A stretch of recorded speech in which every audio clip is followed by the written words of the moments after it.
Bismillah ar-Rahman ar-Rahim. In our last lesson, we discussed steps 1 through 5 of the process of prayer, and we're still on Unit 1. And Unit 1 is, whenever we explain the first unit, it's always going to be the most detailed because a lot of the steps that we're covering, they will have to be repeated in the other units. So the last step we did was right here, step number 5, and that was the recitation of Suratul Fatiha. And we discussed a little bit about Suratul Fatiha as well. Now moving on. What is step 6? Step 6 is to recite another surah, another chapter from the Holy Quran. So we talked about this a little bit in the previous lesson, but we can talk about it again. It can be a small chapter or 3 small ayats from a longer chapter. And it can also be one ayat that's the length of 3 smaller ayats, 3 short ayats. So it can be a long ayat as well. All right, and that was step 6. So we've done the recitation of the Quran now in steps 5 and step 6. Steps 5 and 6 we've done. Now what's coming up in step 7? Now we go into the ruku position. So that's why it says recite Allahu Akbar while going into the ruku position. When you are starting your ruku, you say Allahu Akbar and you complete the movement while you are reciting. And as you know, the position of ruku looks a little bit like this. You are going to grab the knees with both of your hands. Your palms should be placed on your knees and your fingers should be spread out. Bend at a right angle with your legs straight and your back stretched, your back extended and stretched. So something like this. Um, from the top left illustration, doesn't seem like he's bending at a right angle, but you can see from the bottom right that they are telling you, yes, make sure you bend at a right angle. In the traditional books of teaching the prayer, they say that your back should be so straight you should be able to put a glass of water on top.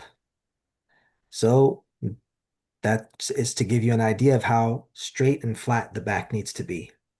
And also try to keep the arms as straight as possible as well. But the main thing is to keep the legs straight, the back stretched out horizontally, and to bend at a right angle. This is the rukū position. While in rukū, there's something to recite. So this is what you recite. Subhana Rabbiyal Azim. Right? That's what it looks like in English. Subhana Rabbiyal Azim. This means glorified or transcendent is my Lord the Great, the Magnificent. This is what Azim means. And you recite this 3 times minimum. You can recite it any odd number of times, typically between 3 and 9. So you can say 3 times, 5 times, 7 times, 9 times, doesn't matter. But the minimum should be 3 times. That was step number 7. Next, we're doing step number 8.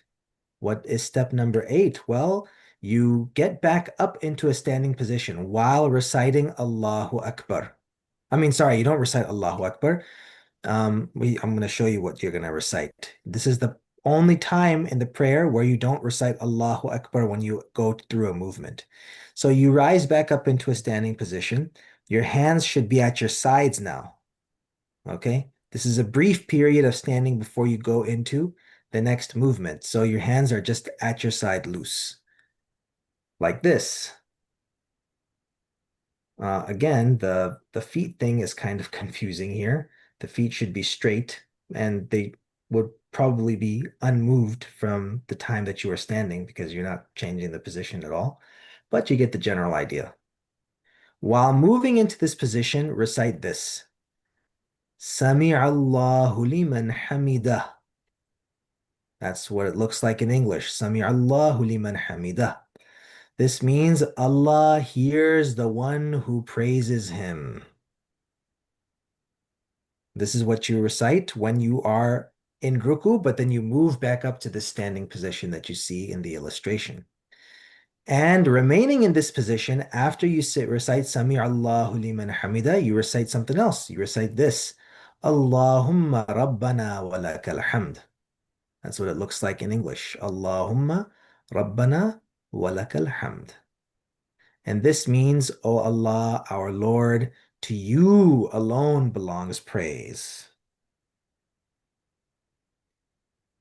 And that was, oops, what was this? So step number 8. What's step number 9? Okay, you've done your recitation, you've done your rukūʿ, you've gotten back up. Now what do you do? Well, now you do the sajda position that we saw. While reciting Allahu Akbar, move into the sajda position, which is this. We've seen this before, haven't we? Place your knees on the ground first. So this is just describing how you move into sajda position. Obviously, you're going to go down. You're going to place your knees on the ground first, then place your hands flat on the floor, then place your head between both hands. And when you are placing your head on the floor, put your nose on the ground first, then your forehead, pressing the bridge of your nose firmly into the ground. And that's what that looks like. Get your knees, number 1, then your hands, number 2. I mean, the hands is looking strange because it's so close to the knees. Obviously, it needs to be a little further away. You need to make sure that your thighs are not close to your stomach. Keep your thighs away from your stomach when you're in the sajda position. And if you look at the illustration, the first illustration all the way on the right, you'll see that the guy's arms are spread out. So you should spread out your arms, get your upper arms away from your sides. Basically, move your shoulders a little outward. And keep your hands where keep your hands on the floor where your head's gonna go, and place your head between both of the hands. And now you see in the illustration on the left, number 3, strange illustration, I know, but you see the person's head. He's placing his forehead and what should be the bridge of his nose firmly on the ground. This is the sajda position.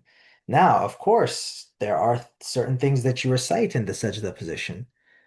But before that, that was just the head position, the knee position, the hand position. What about the feet position? Well, if you look at the illustration over here and over here, you can clearly, or you can somewhat see, definitely you can see here that the toes are bent. And you bend those toes to where they face towards the Qibla. That's why it says here, the toes should be pressed and bent on the ground so that they still face the Qibla. And this is going to give you a better idea of what that looks like. The feet don't have to be joined together like that. They can be separated. They can be right in the same position. You don't have to move them to be closer together. So this is the sajda position. In this position, right here, you can see it in the picture, we are going to continue step 9. Yeah. So while in sajda, this is what you recite. Subhana Rabbiyal A'la. That's what it looks like in English. Subhana Rabbiyal A'la. Subhana Rabbiyal A'la means transcendent is my Lord, the Most High. And again, you're going to recite this a minimum of 3 times. Follows the same rule as what you were reciting in Rukūʿ. Any number of odd times, typically 3 to 9, 3 being the minimum. And there's a small little extra step in step 9. In step 9a, recite Allahu Akbar. And while you recite Allahu Akbar, sit up from sajda and sit in an upright position, keeping your hands on your thighs like this. Okay, and here is the part that people find difficult, takes a lot of practice, but needs to be done as best as possible. Sit on your left foot with your right foot upright and your right toes still bent towards the Qibla. So it'll look like this. And this is very difficult to get for a lot of people who are a little older and who are new to Islam, but these are the benefits. Your feet will get a nice little stretch. And finally, when you say Allahu Akbar, go back into Sajdah, reciting the same things as the first Sajdah, which was Subhana Rabbiyal A'la. We can see that right here. And with that, Unit 1 is complete, and Unit 2 is about to start. So we're going to see what Unit 2 looks like in our next lesson. Insha'Allahu tabaraka wa ta'ala.